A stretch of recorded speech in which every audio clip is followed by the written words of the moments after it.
Muito bom dia a todos. Que a paz, que a luz do nosso amigo e mestre Jesus nos envolva, nos inspire e conduza as nossas reflexões dessa manhã. Em especial, pedimos a inspiração devido ao tema da Mãe Santíssima. Que ela também, através dos seus missionários, inspire os nossos corações na manhã de hoje. Gostaria de agradecer imensamente a oportunidade de poder participar pela primeira vez desse evento, de estar com os nossos irmãos aqui do Litoral Sul e trazer o abraço dos trabalhadores lá do Litoral Norte. E nós temos hoje o tema para tratar nessa manhã da valorização da vida. Mas o tema já está sendo abordado. Nós acabamos de acompanhar uma apresentação artística maravilhosa que já nos projetou nos sentimentos, nas emoções, elevando os nossos pensamentos em torno desse tema. Mas nós gostaríamos de abordar essa temática nessa manhã, lançando um olhar atento, um olhar um pouco mais profundo sobre uma passagem do Evangelho. Uma passagem que vai nos falar de uma pessoa que não era muito percebida, que não era muito notada. E aqui também fica a nossa gratidão a todos os trabalhadores que se dedicaram a preparar esse evento, por meses e meses, abdicando às vezes das suas questões particulares, para se dedicar, para que nós pudéssemos estar aqui. E muitas vezes passam anônimos, né? Passam despercebidos.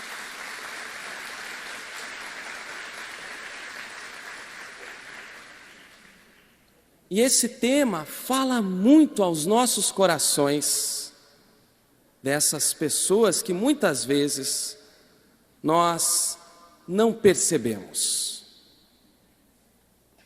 A passagem que está no Evangelho de Lucas, capítulo 13, a partir do versículo 10, fala da cura da mulher encurvada. E é a partir dessa passagem que nós vamos buscar refletir em torno desse tema da valorização da vida.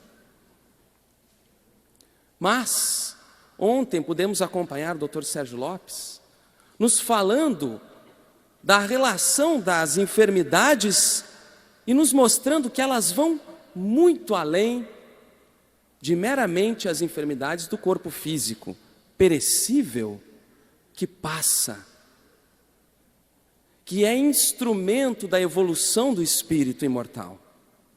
Então, quando nós olhamos uma passagem como essa, quando nós vamos ao Evangelho e nos debruçamos sobre uma passagem em que é narrada uma cura operada pelo Cristo,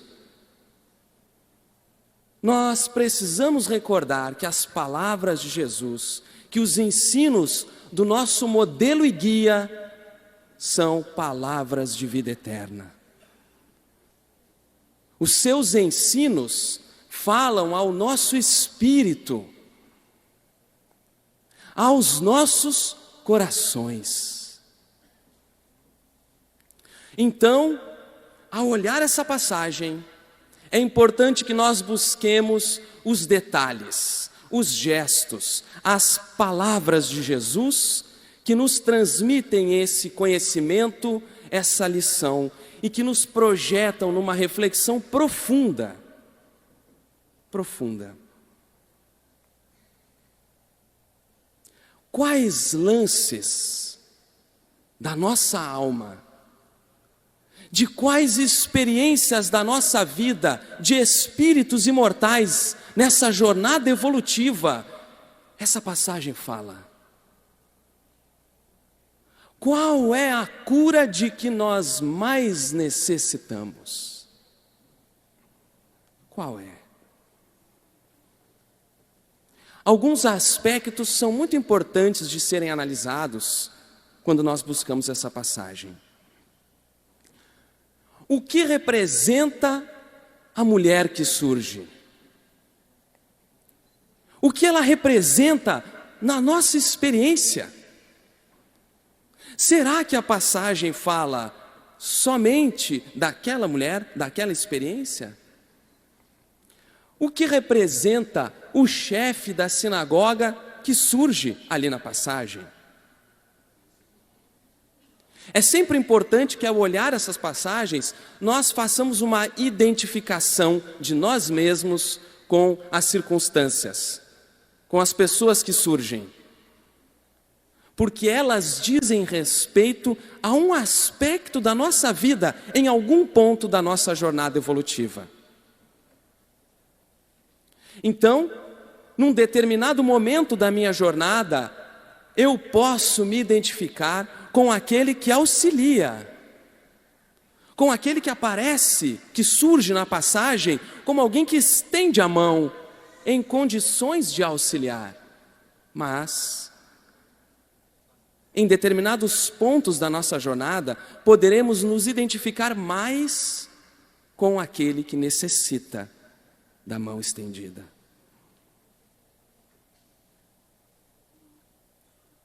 E outros que vão surgindo e que nós vamos nos identificando. Então nos perguntamos, o que representa, que estados da nossa alma representa aquele chefe da sinagoga?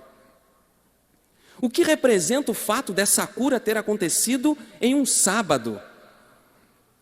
E o que representam ao final, nós já vamos trazer a passagem, o que representa ao final? Os bois e os jumentos que são soltos para beberem água.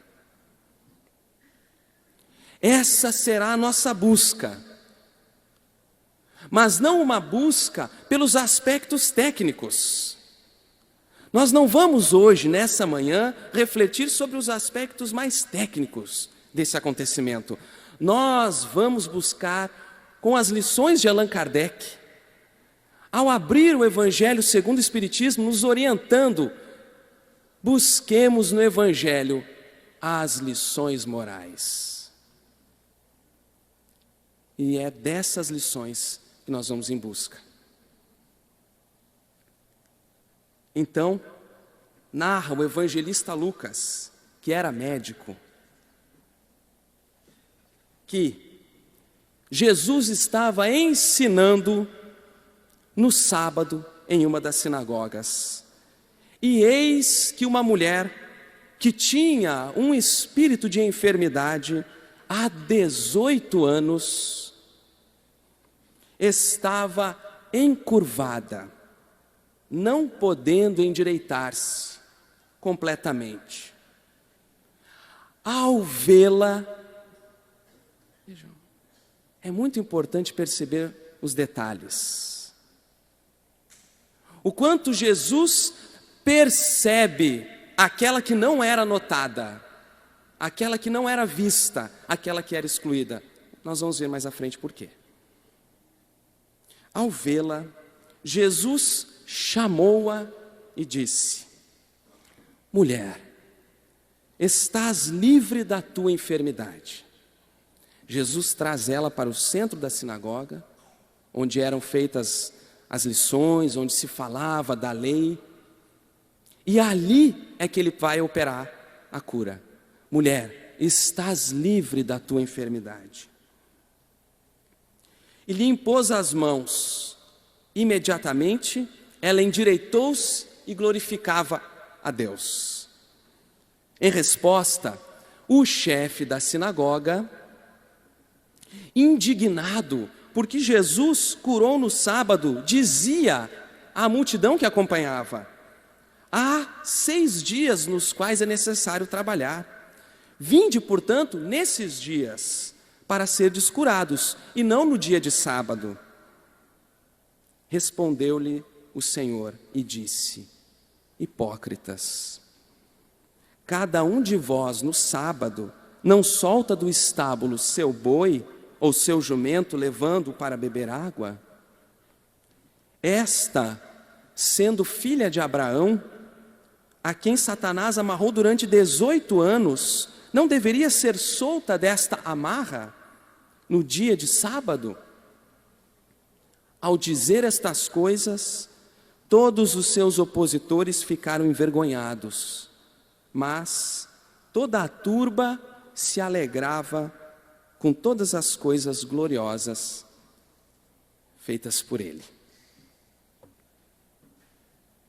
Bem, esta é a passagem que nós vamos analisar hoje, com diversos elementos que agora nos cabe voltar e, sob as luzes da doutrina espírita, buscarmos as lições para o nosso espírito imortal.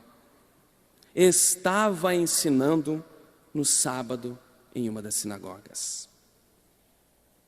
O que representa, perguntamos antes, o sábado, o fato do acontecimento se dar em um sábado? Bem, para aquele povo, para a cultura em que Jesus está inserido, no local onde ele está ensinando, o sábado tinha uma importância enorme. Um povo que há muitos e muitos anos experimentava trabalhos forçados, que experimentava a escravidão. O sábado é instituído como um dia para o cultivo da espiritualidade, para o ensino nas sinagogas, para a reflexão em torno das relações com Deus, mas também como um dia para uma parada nos trabalhos. Então, uma série de regras são estabelecidas para que o homem pudesse cultivar esse dia. Mas é muito comum que nós acabemos dando mais atenção às normas, sempre que nós estabelecemos normas para nos auxiliar no nosso progresso, muitas vezes acabamos nos prendendo mais às normas em si, que são um instrumento, que devem nos auxiliar, e muitas vezes esquecemos o que é essencial. Perdemos muitas vezes a essência, a urgência de determinadas situações, por estarmos muito presos às formas.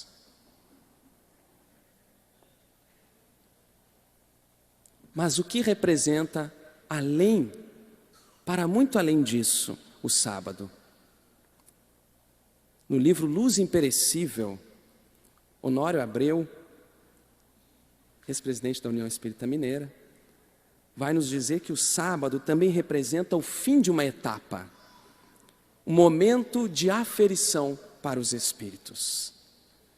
Agora, falando para o espírito imortal, é o fim de um ciclo, o fim de uma semana, ao fim de um período de aprendizado, ao fim de um período, se quisermos pensar, de expiações.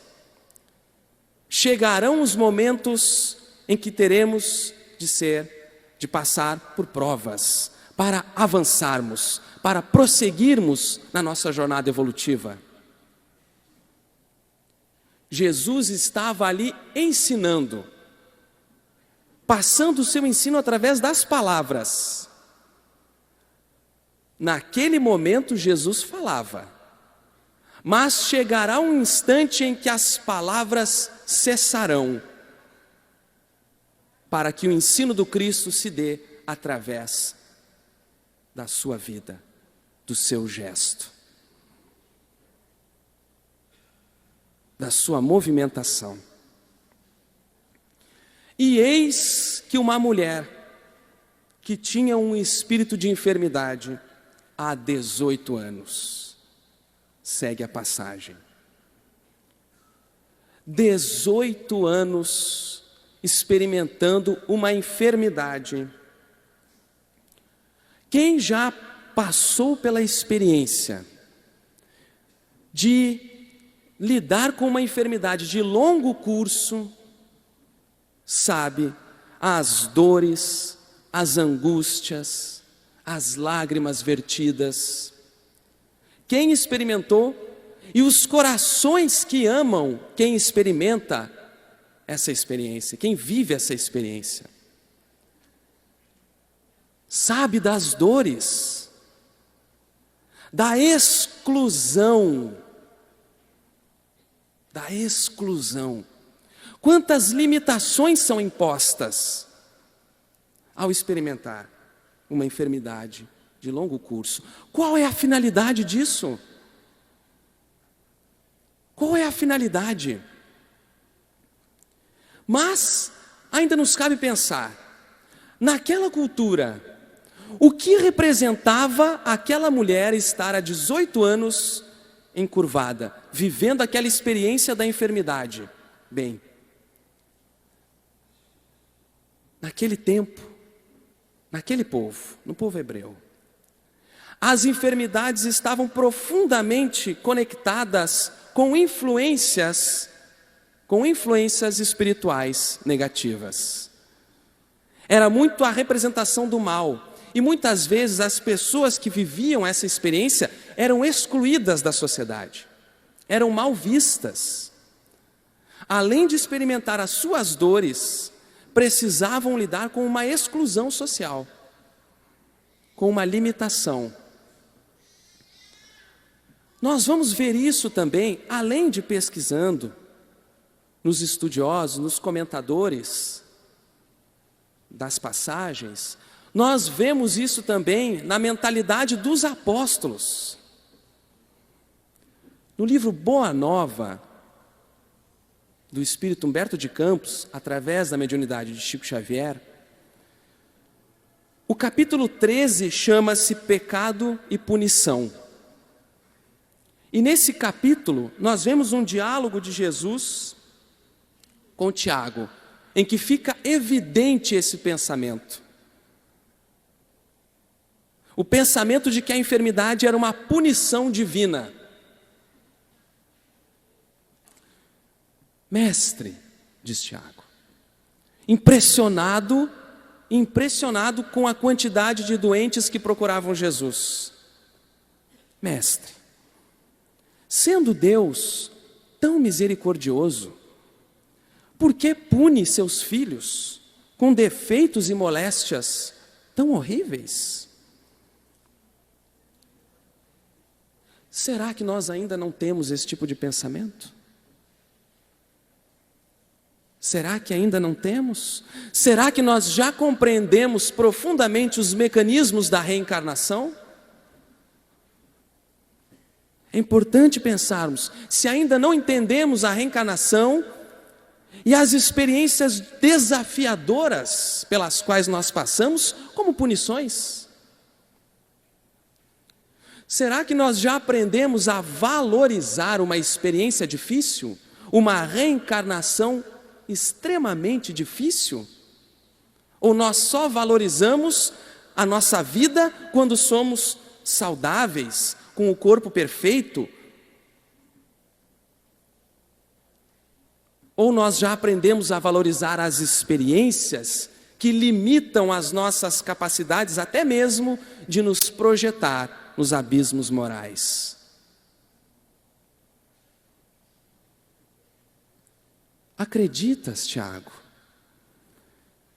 que Deus desça da sua sabedoria e do seu amor para punir os seus próprios filhos? Responde Jesus. O Pai tem o plano determinado com respeito à criação inteira, mas dentro desse plano, a cada criatura cabe uma parte na edificação. Cada um de nós tem uma parte nessa imensa obra da criação. Cada um de nós. Qual é o objetivo da encarnação? melhoramento de nós mesmos e cumprir a parte que nos toca. Está lá no Livro dos Espíritos. Abandonando o trabalho divino para viver ao sabor dos caprichos próprios, a alma cria para si a situação correspondente. Quando nós nos afastamos daquilo que é o projeto da nossa vida, quando nós negamos aquilo que é a finalidade da nossa existência, vamos criando para nós uma condição própria daquilo que estamos buscando. Daquilo que estamos buscando, buscai e achareis. Trabalhando para reintegrar-se no plano divino, depois de se haver deixado levar pelas sugestões funestas, contrárias à sua própria paz. Mas então nós nos perguntamos, será que essa passagem fala só daquela mulher? Não.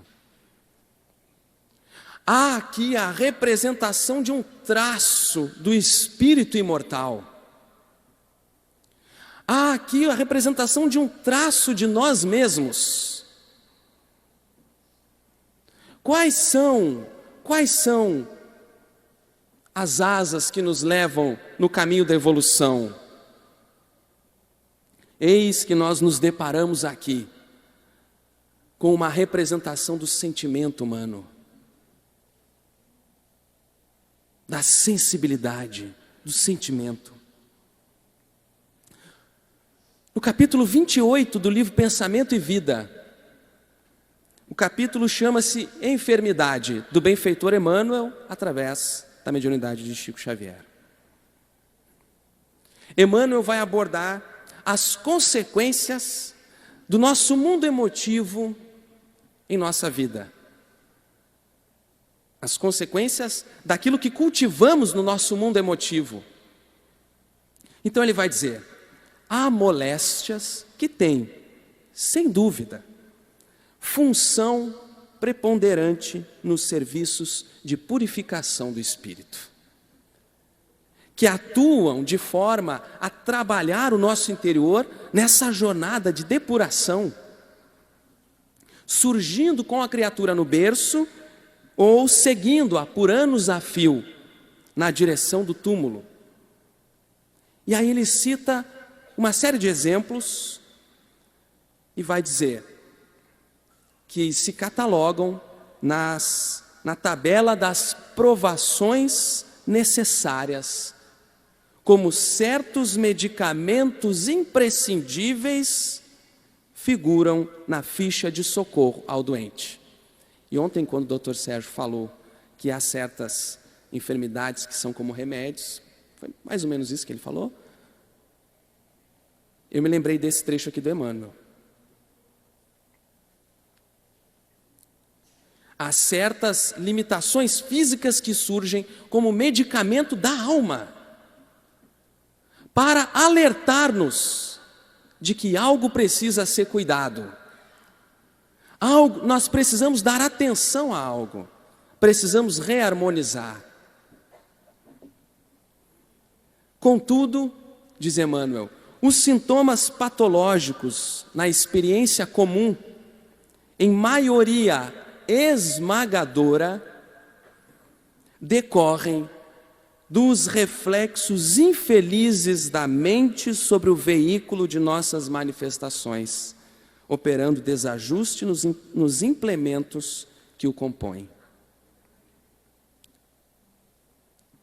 A maioria esmagadora são os reflexos das nossas emoções sobre o nosso corpo físico. É necessário o que então? Essa grande jornada de autoconhecimento. Analisarmos o nosso mundo íntimo. Não é à toa que os Espíritos nos ensinaram que esse é o meio de nos melhorarmos, o melhor meio. Conhecendo as nossas más inclinações, as nossas dificuldades. E quando nós conhecemos, não alimentá-las. Não nos projetarmos em situações que possam ampliar essas emoções, essas atitudes.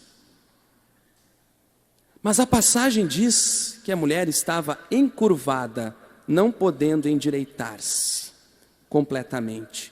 Já falamos. Essa enfermidade que a curvava, a mantinha com os olhos quase sem poder olhar ao horizonte, limitava a sua capacidade de relação social, a sua capacidade de alimentação, a sua capacidade de ter afetividade.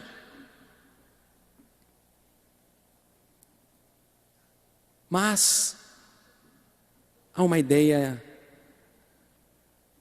que nós precisamos analisar aqui.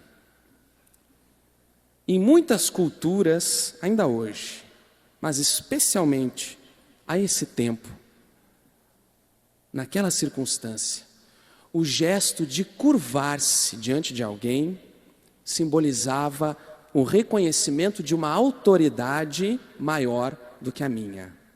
Então, curvava-se diante de alguém a quem eu reconhecia um poder maior do que o meu. É assim que nós vemos, por exemplo, em várias passagens, quando as pessoas se deparam com Jesus, elas caem de joelhos. Às vezes esse gesto de curvar-se era mesmo colar o rosto ao chão, um sinal de reverência, reconhecer um poder maior. Essa postura corporal também comunicava algo. Se nós olharmos para o espírito imortal, diante de que situações, diante de que experiências nós nos curvamos? A que estamos tomando a decisão de nos curvar?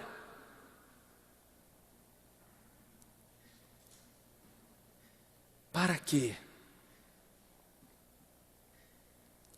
Será que nós estamos vivendo a experiência reencarnatória hoje, deixando, ou mesmo projetando a nossa vontade em experiências que vão encurvando a nossa forma de pensar, nossos sentimentos na direção de vícios, de experiências deprimentes, do materialismo?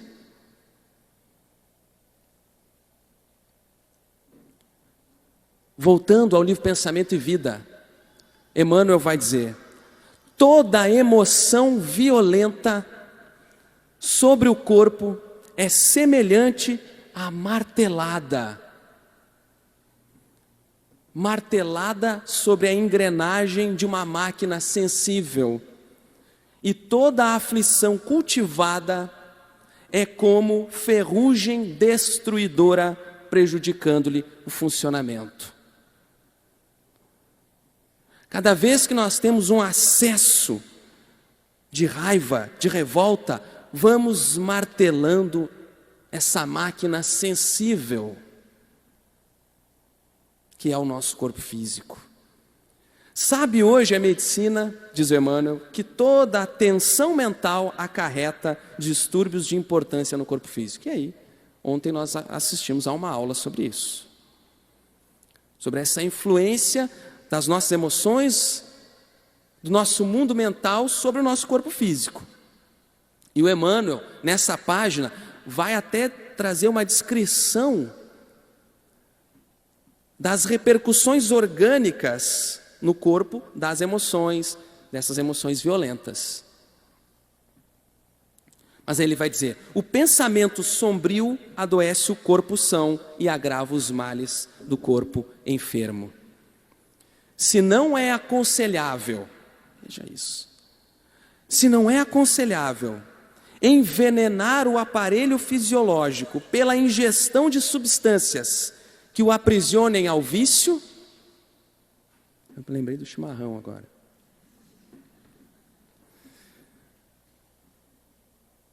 Não é aconselhável que nós façamos a ingestão de substâncias que nos aprisionem nos vícios, não é?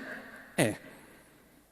Então Emmanuel vai dizer: é imperioso evitar os desregramentos da alma que lhe impõem desequilíbrios aviltantes, quais sejam aqueles hauridos nas decepções e dissabores que adotamos por flagelo constante do campo íntimo. Por quê? Porque nós também nos viciamos em emoções. No prefácio do livro Vinha de Luz, o benfeitor Emmanuel vai falar disso. Ele vai fazer comparação com os alimentos que os seres buscam. Aí ele fala: a abelha suga o mel. As criaturas humanas se nutrem de emoções. De quais nós estamos nos alimentando? Quais?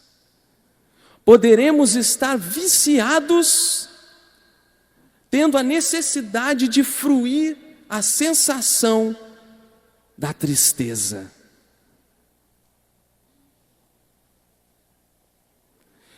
Viciados em disputas, de forma que qualquer circunstância nós transformamos em disputa. Por quê? Para viver a emoção da disputa. Em vaidades. Por que não buscarmos nutrir nosso coração de sentimentos nobres? Mas é claro, assim como aquele que mergulha no processo do vício precisa da sua vontade ativa, mas também de um auxílio, de um amparo, de tratamento adequado, é importante buscarmos esse amparo.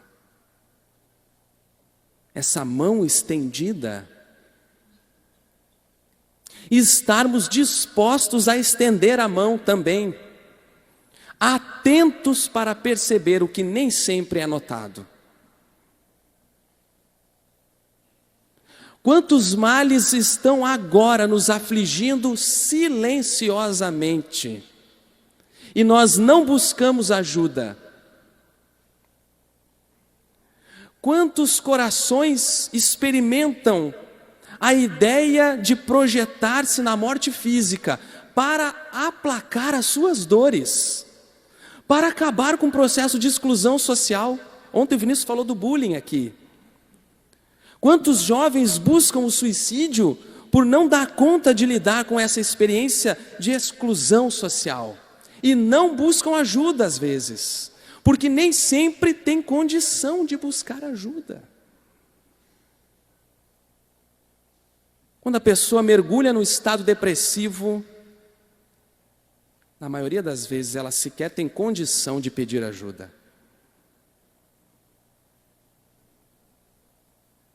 Então, nós podemos estar atentos.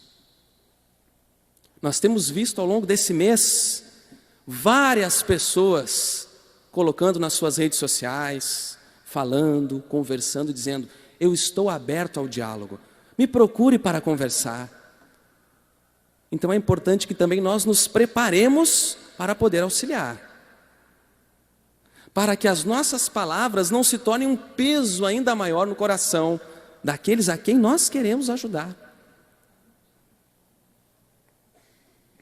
Mas o Emmanuel diz: cultivar melindres. Mas ainda bem que isso não acontece conosco. Ainda bem. Lá no litoral norte, no nosso movimento espírita, não tem isso. Ainda bem. Mas cultivar melindres e desgostos, irritação e mágoa, é o mesmo que semear espinheiros magnéticos e adubá-los no solo emotivo de nossa existência. É intoxicar por conta própria a tessitura da vestimenta corpórea, estragando os centros de nossa vida profunda e arrasando, consequentemente, sangue, nervos, glândulas e vísceras, e aí ele vai nos falando. O que nós estamos semeando no nosso mundo emotivo? Acabamos de ver aqui a apresentação falando das flores, do semear, semear o bem.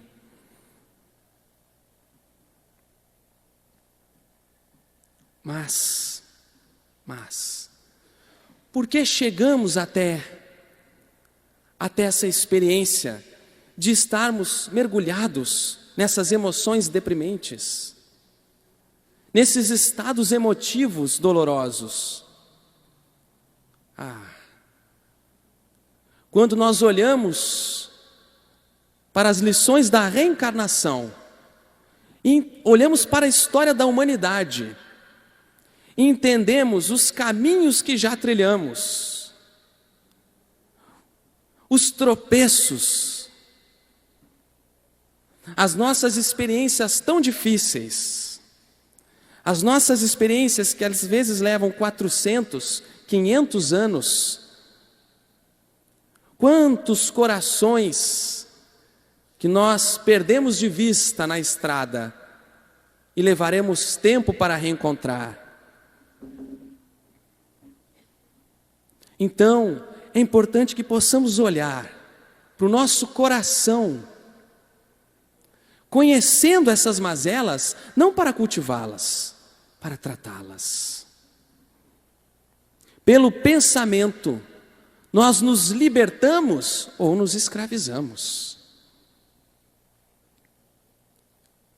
Nesses tempos em que nós nos viciamos até mesmo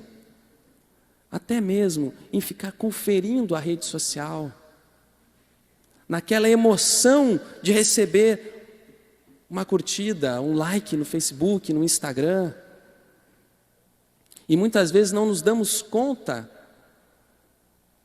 do quanto isso vai afetando o nosso mundo interior.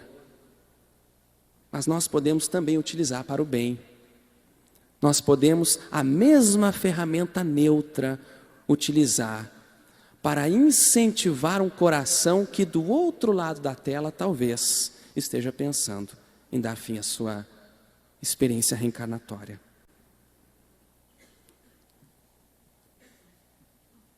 Mas toda experiência difícil, toda enfermidade tem o seu ponto final. Toda experiência dolorosa chega ao seu fim. Porque o nosso destino é a plenitude. O nosso destino é a felicidade. Reintegrarmos-nos nesse plano divino, compreendendo qual é o objetivo principal da nossa vida. É então que nós vamos ver na questão 1004 de O Livro dos Espíritos, em que se baseia a duração dos sofrimentos do culpado. Em que se baseia? E os Espíritos respondem: no tempo necessário a que se melhore. Queremos cessar os nossos sofrimentos? Queremos fazer cessar? Basta dedicarmos o nosso esforço nessa busca por melhorarmos. É claro que é um processo longo, mas é a nossa busca. Sendo o estado de sofrimento ou de felicidade proporcionado ao grau de purificação do espírito, isso é importante. A duração e a natureza dos seus sofrimentos dependem do tempo que ele gaste em melhorar-se. Agora, à medida que progride e que os sentimentos se lhe depuram, seus sofrimentos diminuem e mudam de natureza. Atualmente, nós sofremos se perdemos um carro, se perdemos coisas. É claro, também sofremos nas nossas relações, mas ainda estamos muito conectados a um sofrimento em relação a questões egoístas. Mas conforme o espírito avança, ver que o outro sofre lhe causa uma dor. Então ele vai em busca de aliviar a dor do outro, porque ele já experimentou as dificuldades do caminho. Ele sabe que valorizar a experiência do outro, que saber que a experiência dolorosa do outro no hoje está lhe proporcionando progresso e evolução, e é resultado das suas ações, não lhe impede de estender a mão e não lhe torna com um olhar gélido. Não lhe faz, como aquela sociedade estava fazendo com aquela mulher, lhe tornar uma pessoa fria, despreocupada com o peso que aquela mulher carregava. Mas a passagem diz que ao vê-la, Jesus chamou-a e disse: mulher, estás livre da tua enfermidade. Ninguém havia notado ela. Aquela mulher que tinha uma expressão corporal que deixava evidente as suas dores e dificuldades, foi notada por Jesus. No meio da multidão, enquanto falava, Jesus percebe a dor. Ele percebe aquela que não era notada. E quantas vezes, no meio das nossas maiores aflições, nós nos acreditamos esquecidos, não notados. Nos sentimos intensamente solitários. Não tenha dúvida, você é notado.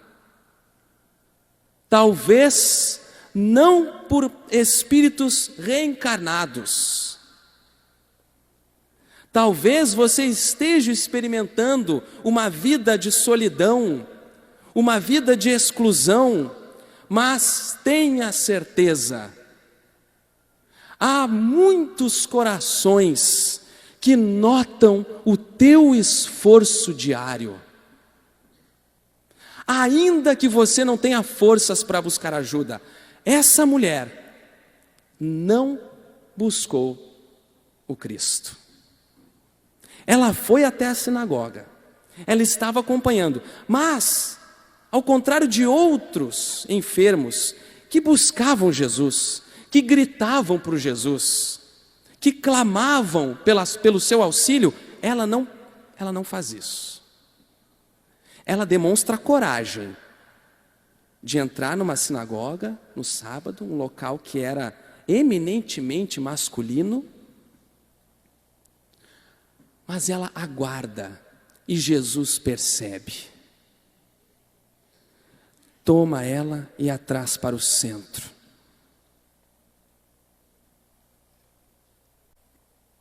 Nós somos sempre notados. Há muitos que acompanham a nossa jornada evolutiva.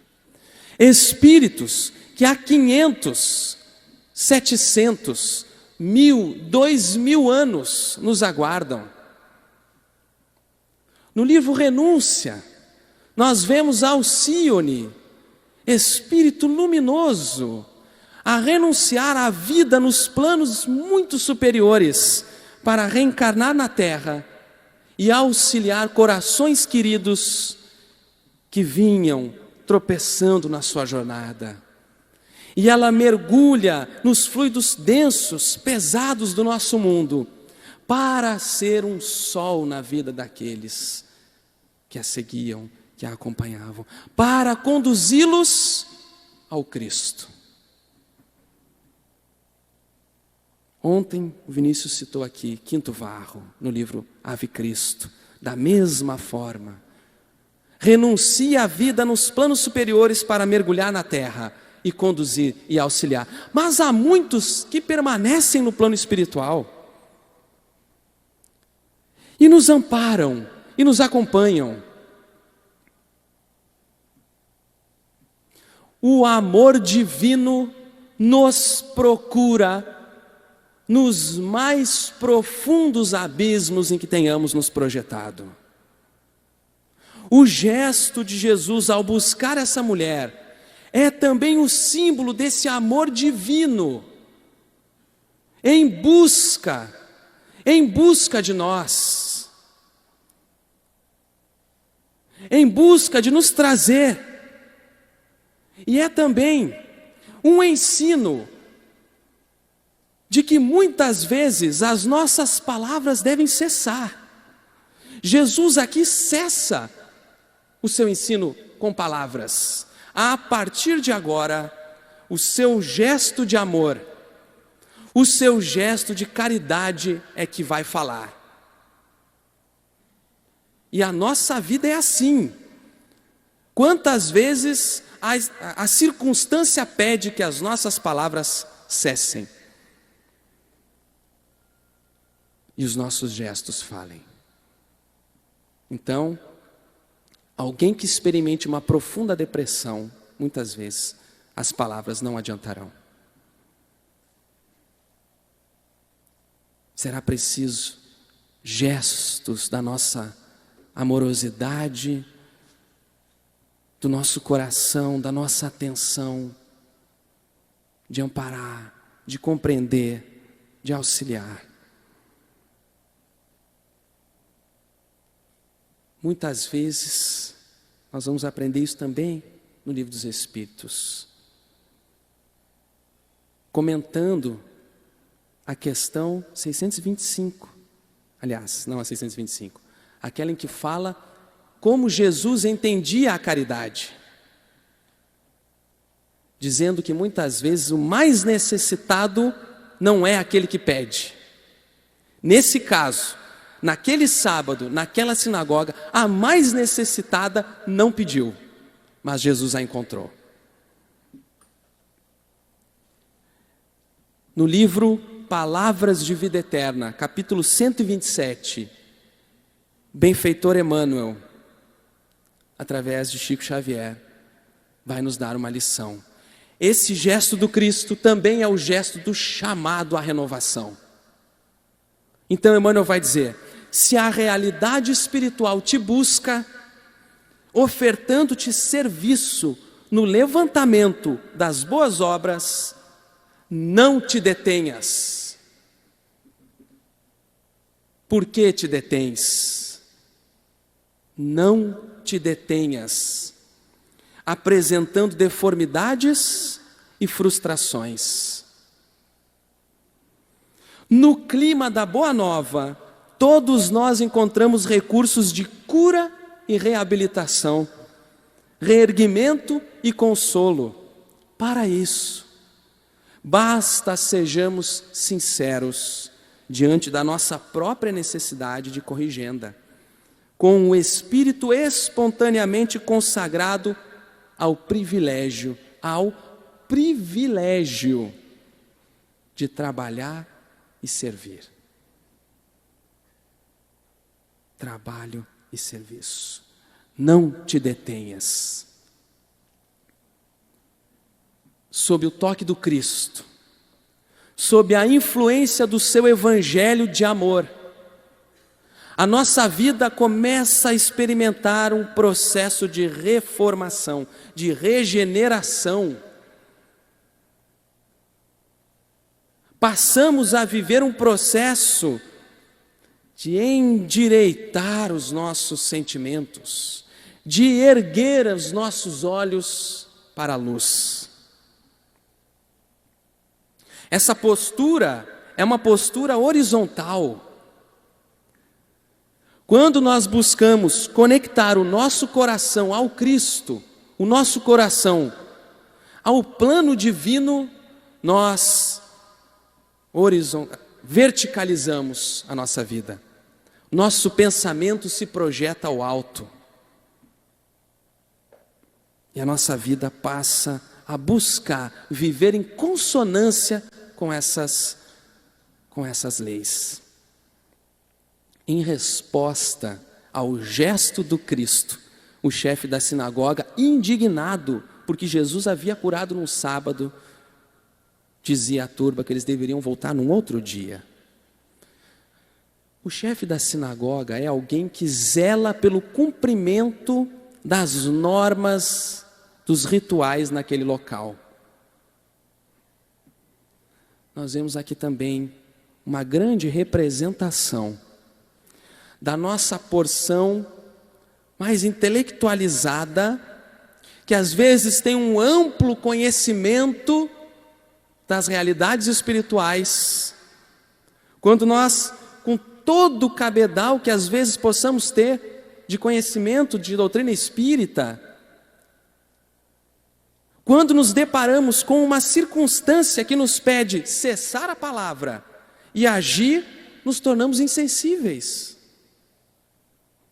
Insensíveis à dor do outro, que pedia auxílio naquela hora.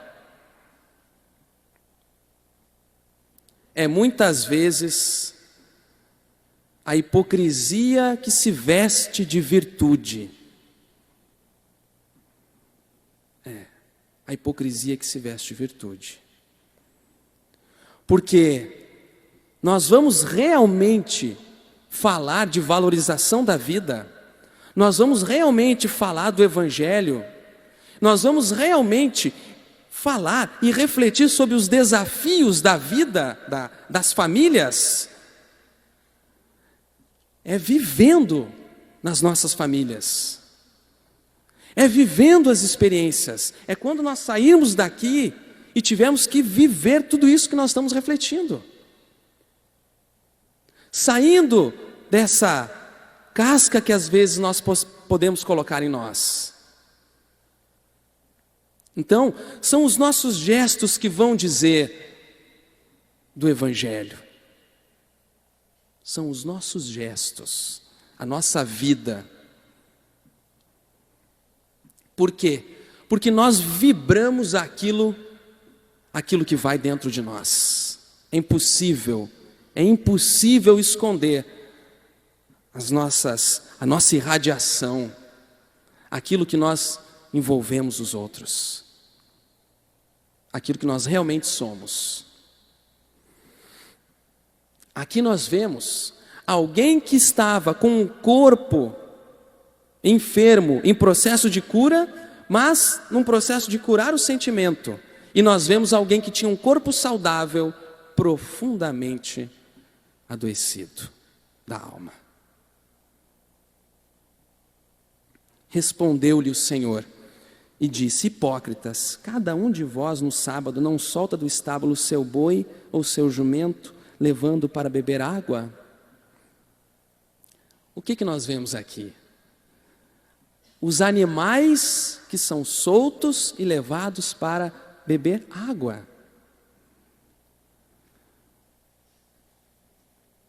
Antes do estágio das emoções e dos sentimentos, nós vivemos também aquela fase dos instintos, que ainda existem em nós e que nos conduzem, quando bem orientados dentro dos seus justos limites, nos conduzem sempre ao caminho do bem. Mas quando os instintos não estão nos seus justos limites, como aprendemos com Allan Kardec, lá no livro Obras Póstumas,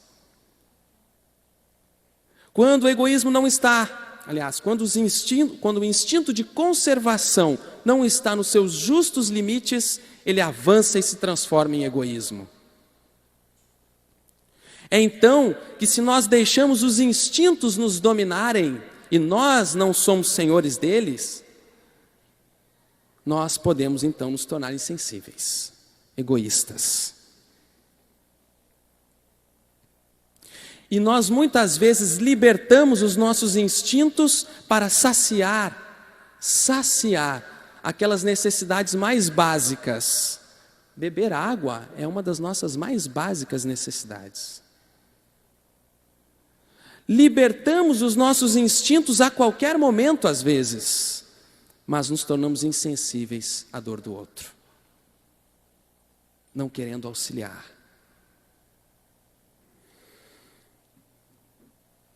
Aprisionamos, às vezes, outros corações para dar vazão aos nossos instintos mais primitivos. Então, o que valorizamos em nossas vidas? Que estilo de vida estamos julgando ser melhor? Pergunto novamente: já aprendemos a valorizar as experiências difíceis, as limitações impostas? Quando nos depararmos com as nossas maiores chagas, quando nos depararmos com limitações e que nós acharmos que não vamos dar conta de superar, lembremos, nós somos sempre notados. Há um amor intenso que nos busca constantemente, que nos envolve. Esse amor é o grande objetivo da nossa vida, da nossa existência. Buscar esse amor, viver esse amor, refletir esse amor para o mundo é o grande objetivo das nossas vidas. Resistir a esse amor exige de nós uma força imensa.